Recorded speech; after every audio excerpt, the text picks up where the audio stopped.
All right, let's just give you one clip of our next national security chief.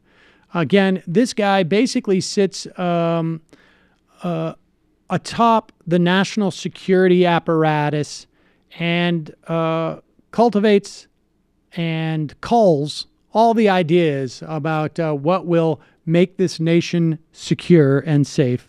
And here he is talking about one of the chief priorities that he believes that we should have around the world.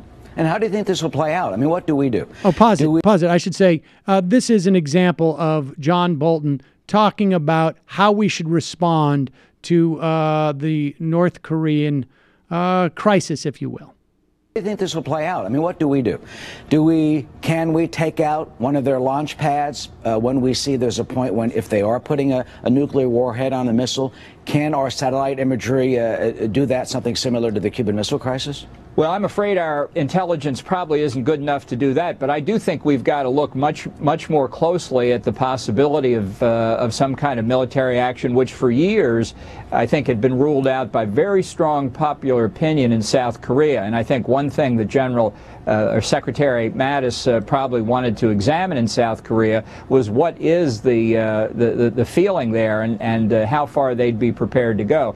I mean, what we're seeing is as well as the end of 25 years now of waiting for China to do something about the North Korean nuclear program. The Chinese repeatedly say they don't want North Korea to have nuclear weapons. They have a unique ability to prevent that from happening. They haven't done anything except give lavish dinners at negotiating sessions, first for the agreed framework in the Clinton years that you mentioned, and then in the six-party talks during the Bush administration. So I think we need to put more pressure on China. They could do a lot to change this circumstance, and what I think the long-term solution has to be is the merger of the two Koreas, the end of North Korea, basically. And let me also just add one more thing about about Bolton.